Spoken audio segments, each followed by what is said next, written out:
Bem-vindo, pessoal. Realmente eu peço desculpa pela a demora da saída desse nosso segundo assunto do canal Raízes da Obstetrícia. Claro que dentro da lógica do que é uma raiz, o que segura uma especialidade é o parto normal, e a segunda maneira seria a operação cesariana, onde existe algum impedimento que vá colocar em risco a mãe e o concepto. Antes de mais nada, eu queria lembrar a todos que a operação cesariana hoje vem sendo vendida como uma coisa ruim. Então, seria como você só tivesse o parto transpelviano. Se nós olharmos para a África subsaariana, eles praticamente só têm o parto normal ou o parto vaginal.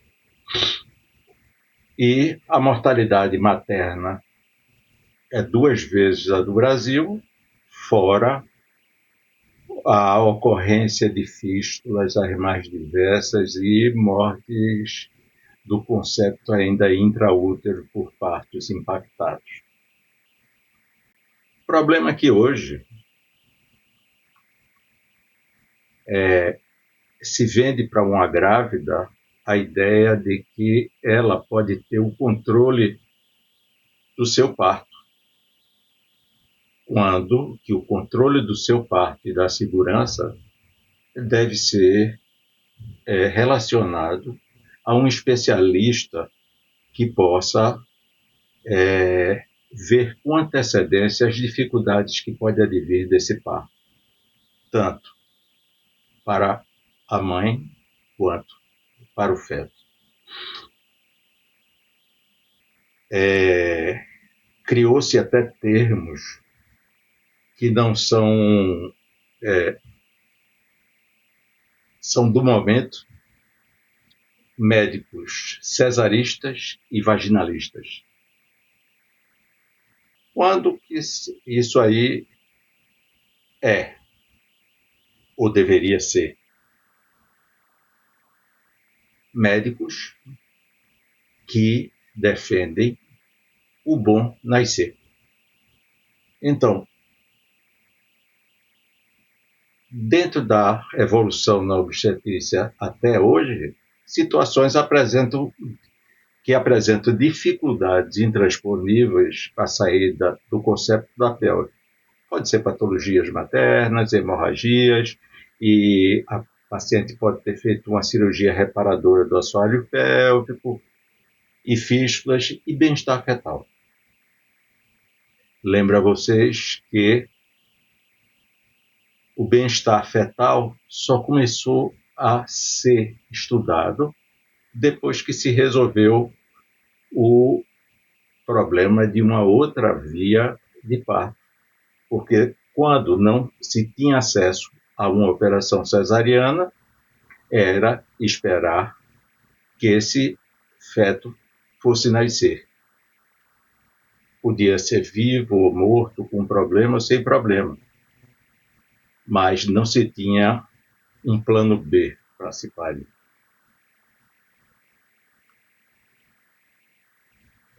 A cesariana, lembro sempre a vocês que o que eu uso para essa nossa conversação são assuntos que foram publicados e estão dentro de uma lógica. Não ao contrário que há mais ou menos 50 anos atrás, se procurava dizer o significado da palavra cesariana, que era advinda do latim cortar isso e aquilo. O meu estudo envolveu teses antigas do século XIX, em que nos trouxe com clareza o que se queria dizer. A cesariana era a retirada do concepto pela cavidade abdominal e não pela via vaginal. Então, quando a mãe morria, fazia-se uma cesárea. A cesárea que se fala em várias vezes, se confunde que era uma cesárea, que era como nos dias atuais. Aqui no Brasil, nós temos a de Correia Picanço, ou Visconde de Goiânia, que fez a primeira cesariana no Brasil. Mas isso foi em 1822. Nesse período, na França, faziam quase 100 anos sem que uma mãe sobrevivesse à tentativa da retirada desse concepto pelo abdômen. Então, 700 anos antes da era cristã, fazia cesárea em Roma, na era da grande Roma, do grande império. Neste caso, quando a mãe morria, se retirava o concepto e a intenção era para se ter mais soldados. Na era cristã, era para se obter mais batismos. O maior tratado de obstetrícia que tínhamos há mais de 50 anos atrás, que era do professor Rezende, afirmava que a primeira cesárea com êxito foi realizada por um caçador de porcos no ano de 1500, na Suíça, Jacob Nufer. Lembro a vocês que sem antibiótico, sem transfusão de sangue, sem fios apropriados e sem a técnica com alguma evolução, isso era impossível. E a história também se vê que era um pouco rebuscada.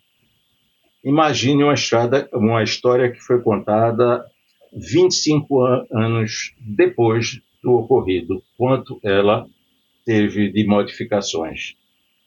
Então, já aconteceu também que pessoas que não tinham conhecimento de como fazer uma cesariana pensavam em alguma coisa e, como não existia nenhum controle sobre o que era escrito, levava a problemas. Por exemplo, o cirurgião Rousset, em 1581, apresentou alguns casos com sucesso. Muitos cirurgiões da época ficaram entusiasmados com esse êxito. E, inclusive, o Rousset foi agraciado com uma comenda da Academia Francesa de Medicina, mas ninguém, usando os conhecimentos que ele apresentou, conseguiu que sobrevivesse alguma mãe. Então, o problema cresceu de uma maneira que a própria igreja, no período, ela proibiu que se abrisse o abdômen para tirar conceptos, isso com a mãe viva. E o que ela dizia que essas crianças não seriam batizadas, o que na época era um grande problema. Em 1768, Sigot trouxe para discussão a sinfisiotomia. E depois, porque existia sinfisiotomia total e depois a parcial, que era a operação de Zarat. Então, nesse caso, ficaram um grupo de sinfisiotomia ou cesariana e depois se viu que a operação cesariana matava a mãe, surgiu após a cefalotripsia. Então, se retirava, ou se existia um instrumento chamado craniótomo, que como que esmagava o crânio desses conceptos e tirando ele depois por partes.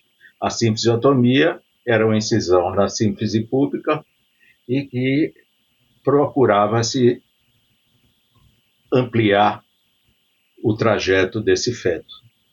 Só como uma ilustração, se diz que na Irlanda se fez sinfisiotomia até o ano de 1989. Por que demorou tanto tempo lá? Por conta da religiosidade das mulheres irlandesas, que não queria que sua prole ficasse diminuída a 3 conceptos, porque era o máximo que se poderia ter numa paciente que tinha se submetido a cesariana. Então se fazia a sinfisiotomia, o que levava a dores crônicas que eram lacinantes e dificuldades no andar dessas mães.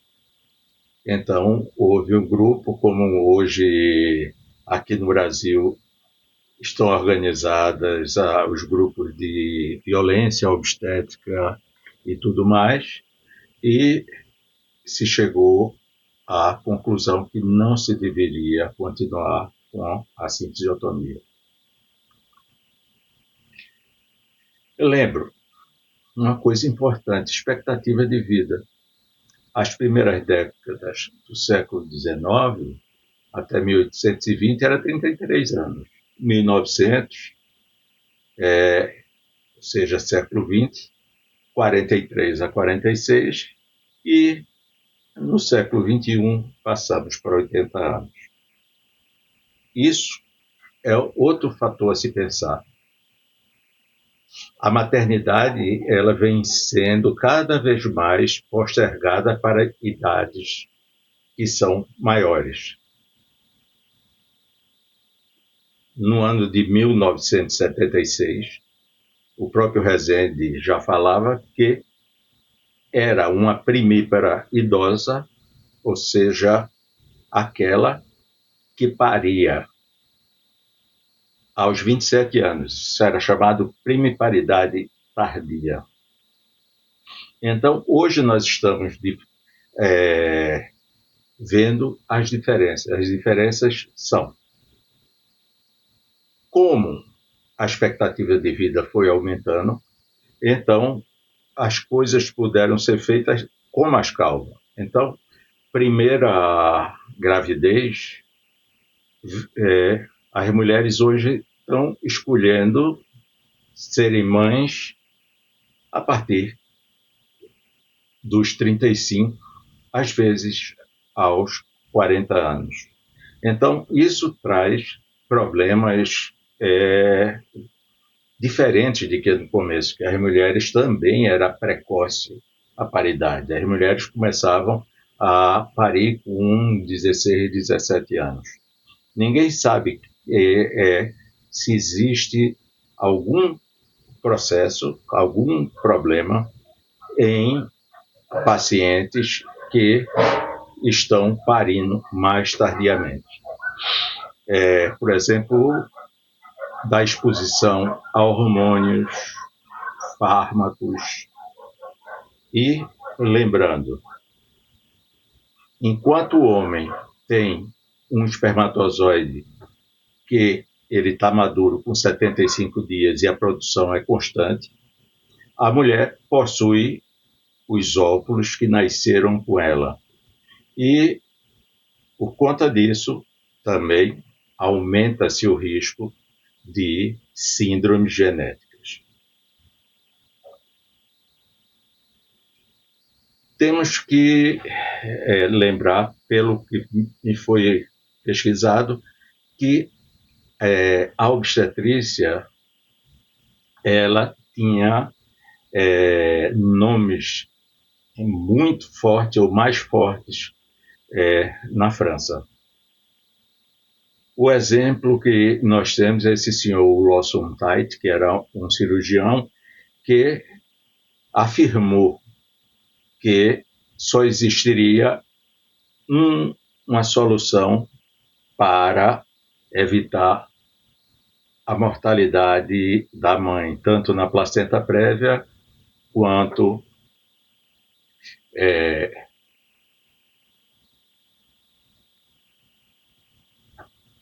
na gravidez ectôpica. Desculpe o. Então, esse foi o primeiro. Tínhamos problemas sérios para se evoluir para uma cesariana segura. Não tínhamos um fio que fosse. Não tínhamos alguns conhecimentos anatômicos e tudo era escrito para que se fosse resolvido pela via transpelviana. Essas são as parteiras que eram as mais famosas na França, que, por exemplo, a Madame Lachapelle, ela praticou a versão podálica, que é a versão podálica e depois o fósforo. Ela introduzia a mão e pegava o pé do feto e puxava pela via vaginal e podia ultimar com fósforo. Já a parteira Maria Ana Vitória Boivin publicou em 1832 um livro intitulado Memorial da Arte de Nascer, ou seja, do parto, o Memorial de l'Art d'accouchement. Com 39 anos, apareceram várias edições posteriores e tem incluso uma tradução em italiano. Fórceps foram inventados vários. A história engraçada são dos irmãos Chamberlain, que venderam só um ramo do fósforo e queriam ser comprados na França. E o de Paulfin, que também eram vários diferentes. Aqui, o de mais uso, eu vou falar depois para vocês.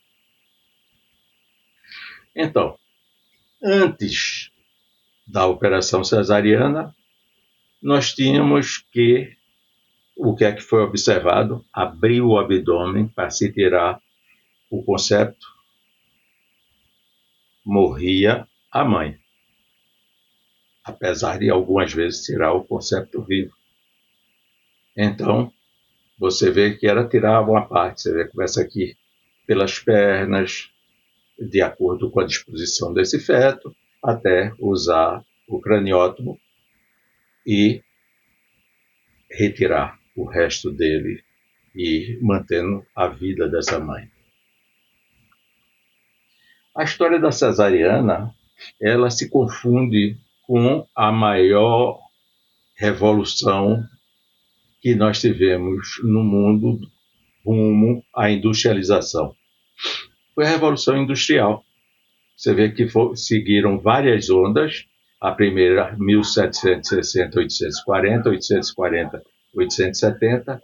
E uma das eras mais brilhantes foi a época da Rainha Vitória, 1837 a 1901. Então, o que aconteceu? Aconteceu que as mulheres que viviam do pastoreio de gado, que tinham acesso ao sol, deixaram de ter. Inclusive, para se ter mais operários, na Inglaterra passou-se uma lei em que se cercava as propriedades para que os pastores não a ultrapassassem. Então, passaram os homens para trabalhar na cidade. Você vê aqui do seu lado esquerdo uma fotografia que você só tem alegria com a Revolução Industrial, só lembrando a vocês que a Revolução Industrial tem a ver com a invenção da máquina a vapor de forma eficiente, tanto para teares quanto para transportes como os trens. Mas a triste realidade para os trabalhadores era esse tipo de indústria em que o homem trabalhava por semana quase 80 horas em condições insalubres e sem sol. Resultante, uma epidemia de raquitismo. Essas mulheres raquíticas, elas tinham uma pelve deformada, uma estatura anã, seja, a estatura bem baixinha, mas com todos esses problemas, elas continuavam engravidando. E nesse caso não havia como ter uma solução do parto por essas pelvis distorcidas, que é fruto do raquitismo. Aqui é um retrato de uma família de raquíticos. Nós vamos começar pessoas que realmente tiveram uma colaboração para chegarmos a uma cesariana com segurança. O primeiro deles já teve até um filme sobre a história dele, foi o Samuel Weiss. Ele começou a observar que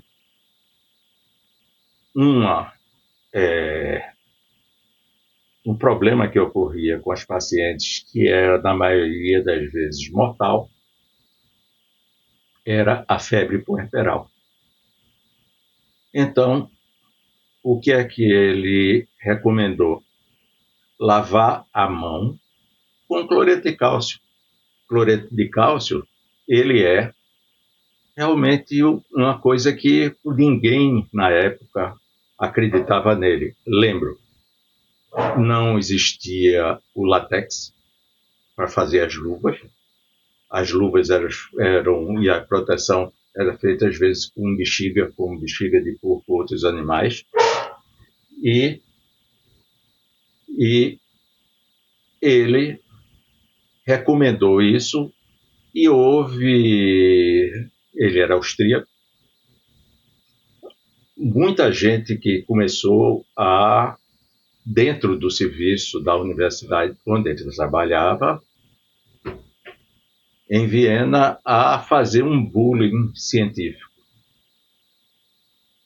Esse bullying levou a ele a ser internado numa instituição psiquiátrica e o levou a posterior suicídio. O que é que ele recomendava? Qualquer pessoa que fosse examinar essas pacientes que estavam no pós-parto ou intraparto deveriam lavar a mão com cloreto de cálcio. Triste foi que Samuel Weiss, ele morreu um dia antes do trabalho dele ser publicado.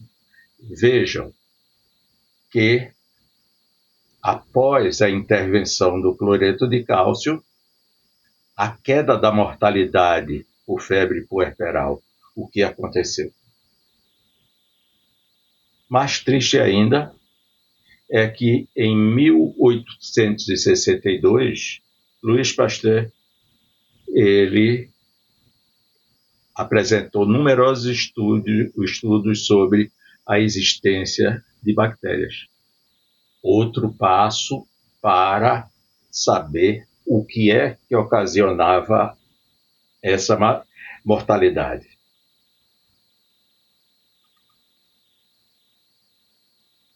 Esse deixou uma marca realmente muito promissora foi a possibilidade de esterilizar a sala de operação. E ele fez um pulverizador de ácido fênico para pulverizar a sala cirúrgica, o que melhorava ou aumentava as chances dessa cirurgia ter um melhor final. O pulverizador era um spray de fenol para se difundir em todo o campo operatório. Isso aí, na minha pesquisa, por tese de formatura, realizada em 1880, existia, inclusive, um curativo que era feito com fazenda e com ácido fênico, tudo por influência de Lister. Nesse período, você tinha como diminuir a exposição a bactérias, mas não tinha como curar quando havia um problema maior. Esse foi, para mim, o grande herói para conseguirmos fazer uma cesariana. Isso aqui, essa placa que tem aqui de lado, nesse lado direito nosso, ele diz: graças a Deus, o James Young Simpson descobriu o clorofórmio como anestesia. Isso no ano de 1847. Guarde essa data. Ele também, o Simpson, quando nós ainda tínhamos direito de usar o fósforo na via baixa, era um dos fósforos mais utilizados que tinha. Só passando o uso do fósforo, o uso do aspirador,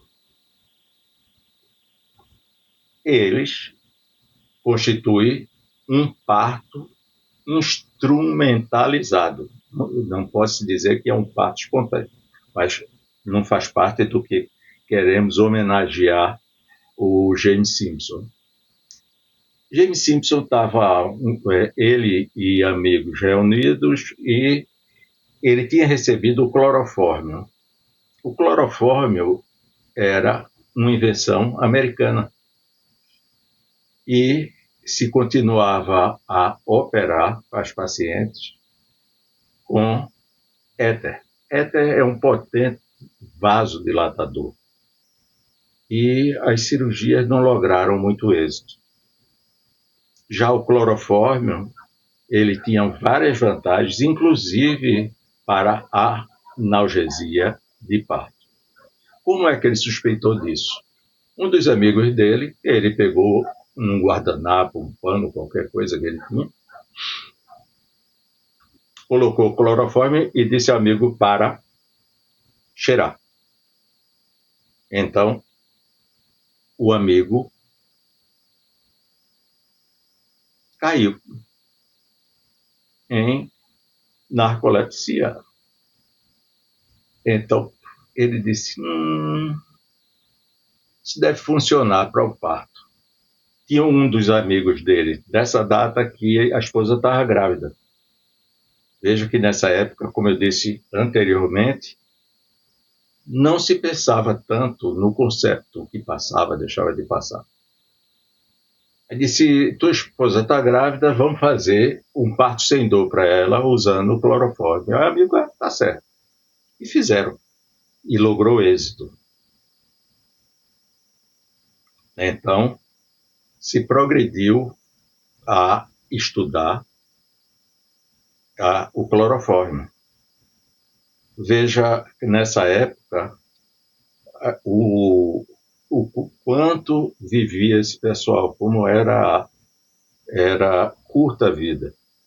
No caso de Simpson, ele morreu com 58 anos e foi enterrado em Edinburgh, e a rainha queria que ele fosse enterrado na abadia de Westminster, por quão importante ele havia sido.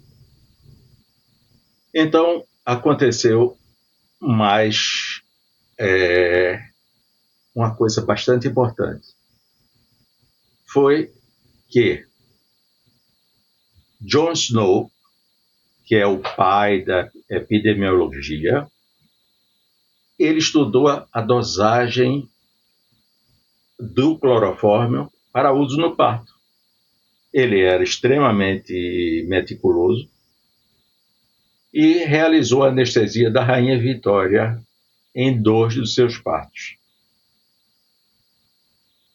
A Rainha Vitória aprovou o método e se tornou popular, porque antes a Igreja proibiu que se usasse métodos para se tirar a dor do parto, porque isso contrariava os ensinamentos da Bíblia, que dizia que com dor parirás.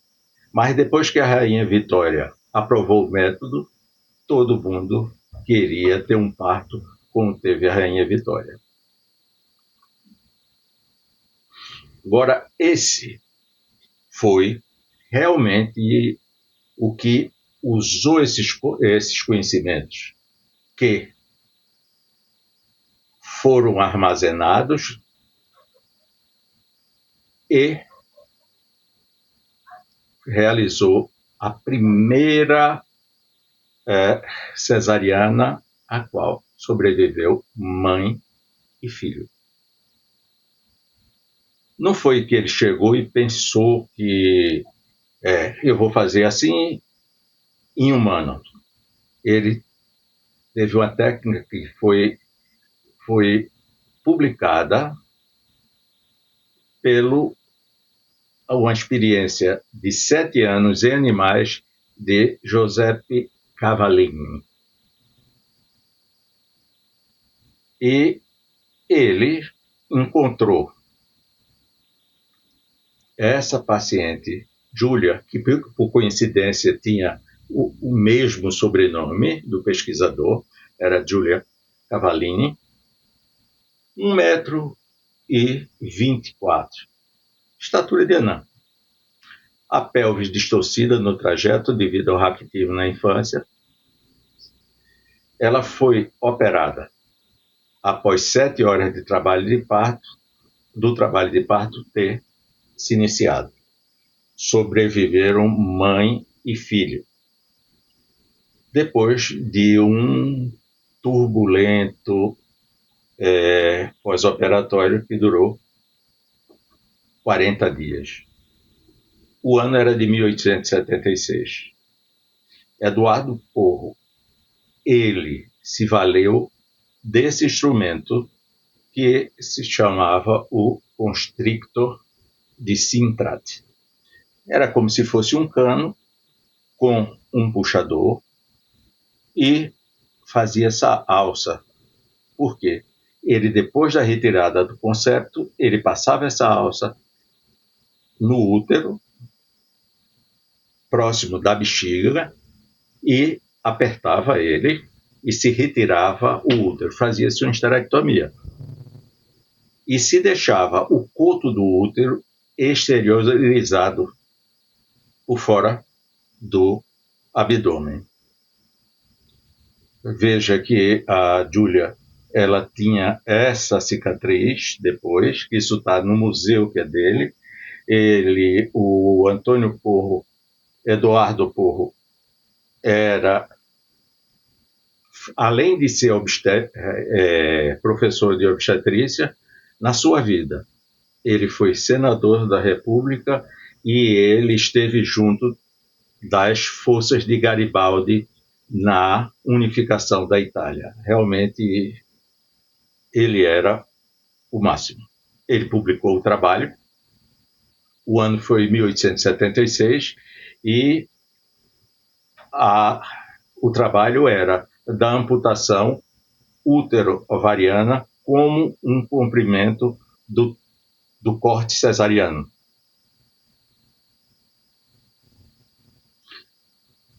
Vejam Em 1880, o Robert Harris, dos Estados Unidos, revisou 50 casos dessa cirurgia, com 58% de mortalidade, o que já era uma vitória, porque na França, em 100 anos, não existia sobrevivência da mãe. Podia ter a sobrevivência do concepto após a morte da mãe. Isso já foram publicações de 1884 no British Medical Journal, mostrando a indicação da operação. Principal de todas era a incidência de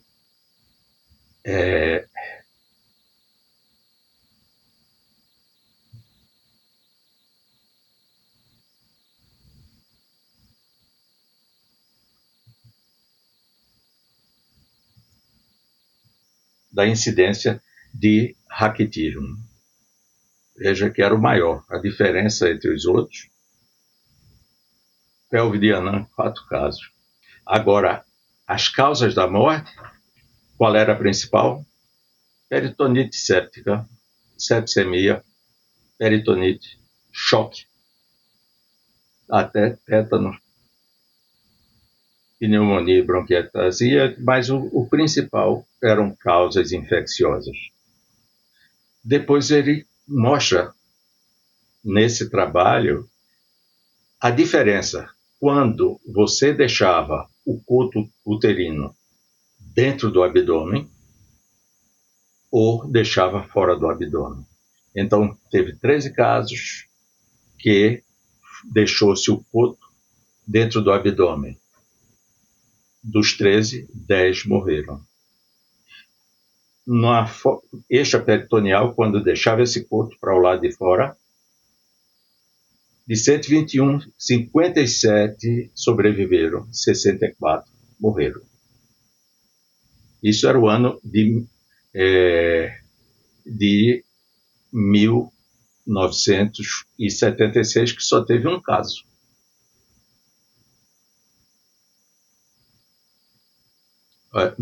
Veja embaixo, no ano de 1876, isso foi em maio, o primeiro caso, só teve um. Depois, 77 foi aumentando, 78, 13, e sempre a mortalidade percentual de mulheres foi melhorando, mas a total nesses anos baixou para 55,97. O que teve a supremacia em fazer essa técnica de cesariana foi a Itália, com 53 casos, seguida da Áustria, com 30, Alemanha, 21. A Inglaterra, só 5 casos. Estados Unidos, 4. Você vê que mais aos poucos se foi melhorando.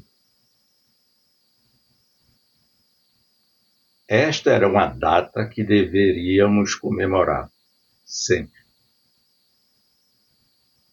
Foi o início da obstetrícia moderna.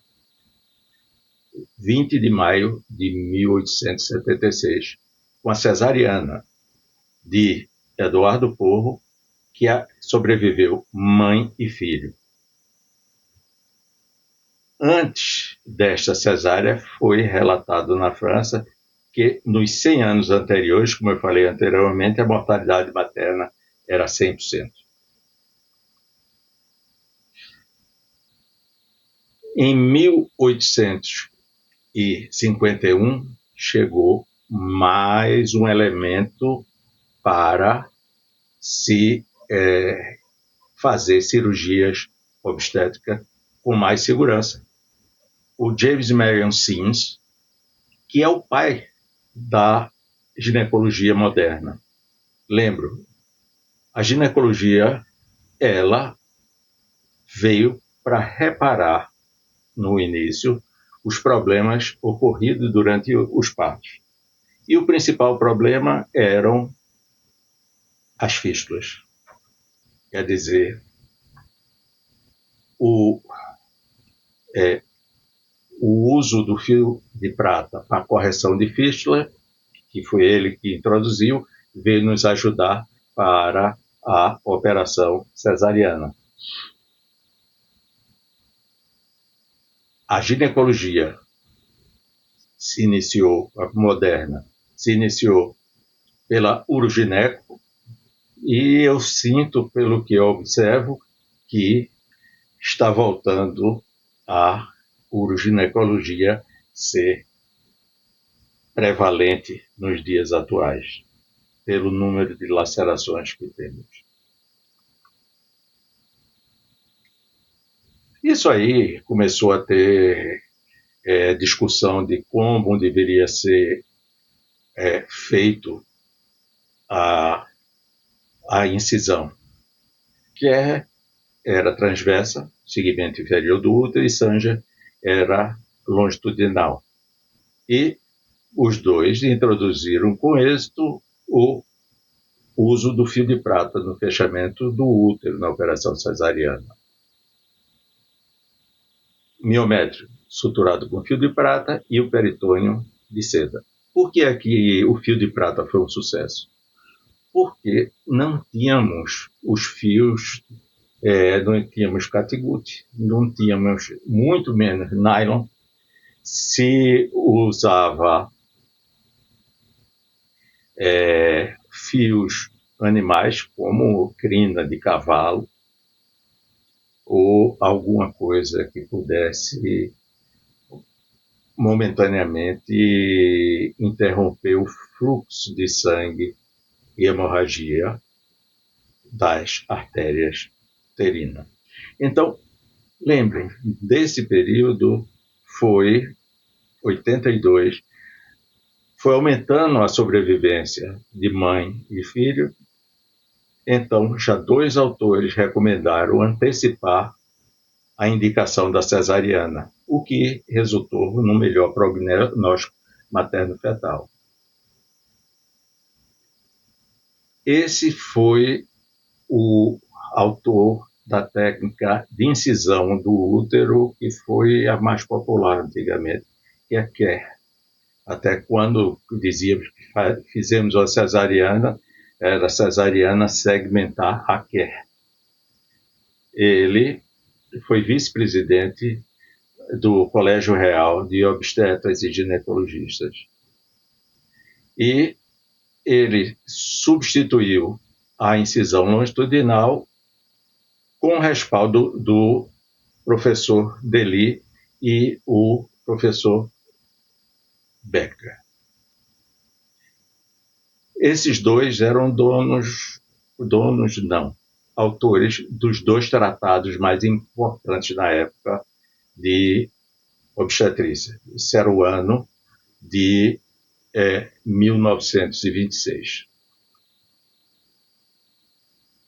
Incisão de Fanny Steele foi feita para a urogineco, essa incisão de pele, e que também visava, era para se fazer cirurgias urológicas, questão das fístulas.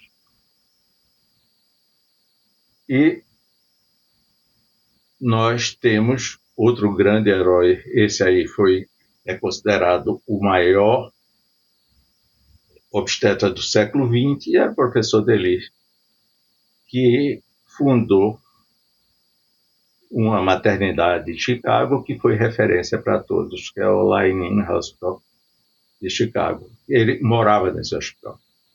Aqui tem uma lista de invenções do professor Dely, e que apresentou também a melhor estatística de operação cesariana. Isso em 1934, ele já apresentava uma mortalidade em cesariana clássica, que era longitudinal, de 5,5, e quando fazia-se a cesariana com sutura transversal, baixou para 2% a mortalidade. Ele não chamava cesariana, chamava de laparotraqueotomia, porque no segmento inferior, quando em trabalho de parto, está inserido o colo uterino que foi deslocado para essa posição, para formar o canal útero-vaginal. Alemanha, citação de Winter, nós tivemos na cesariana clássica 6,4% e na cesariana normal, o laparotraqueotomia, nós já tivemos uma queda para 3,7%.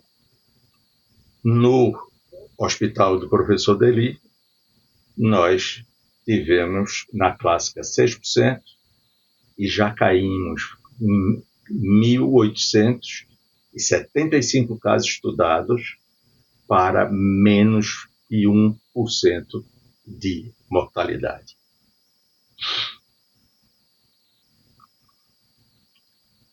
Pessoal, o que eu tentei apresentar para vocês foi que o uso da operação cesariana, ela continua sendo e ocorrendo por indicações que são absolutas. Não adianta querer discutir. Pode ser até que você vá de encontro a essas que são ditas absolutas e tenha um êxito. A lei de Murphy existe para isso. Mas a cesariana pode diferenciar um feto bem nascido de um feto com problemas por um parto que deveria ter outra finalização. Existem relativas que, de acordo com escolas, se procura aumentar ou não sua perspectiva, e coisas que se discutem. Colo desfavorável à indução, um colo posterior, polo cefálico fetal sem estar solicitando ao colo, contrações e 2 dias de trabalho de parto sem evolução. O que é que se vai ocorrer? Vai ocorrer que não vai nascer, e a operação cesariana vai ter que ser usada. E chama atenção que em vários casos desses partos muito prolongados, em que a carga de contrações ela é excessiva, também poderemos ter uma hemorragia pós-parto devastadora, que, para que a paciente não vá falecer, pode terminar numa histerectomia pós-parto ou, às vezes, em morte materna. Para isso, pessoal, eu agradeço a todos a atenção.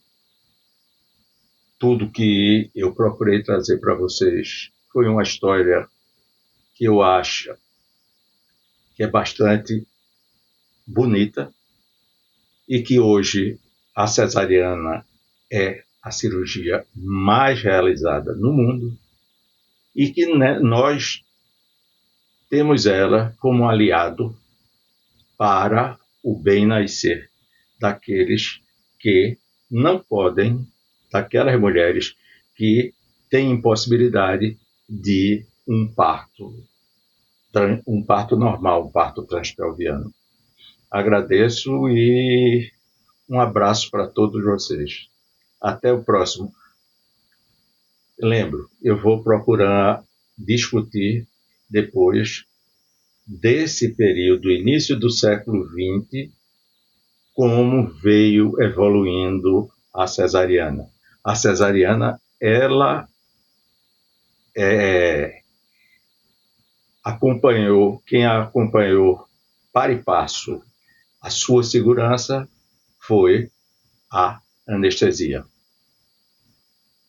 Há 50 anos atrás, se fazia anestesia geral, na maioria das vezes. A anestesia raquidiana, ela tinha problemas de cefaleia ou contaminações. E a peridural foi a que veio primeiro, ou seja, se tornou mais popular no início, e hoje é a RAC a anestesia mais feita. As técnicas cesarianas também modificaram. Vamos trazer para cá as cesarianas aqui da cidade do Recife, inclusive uma foi motivo de tese e que daremos especial importância a ela. Obrigado. Abraço a todos.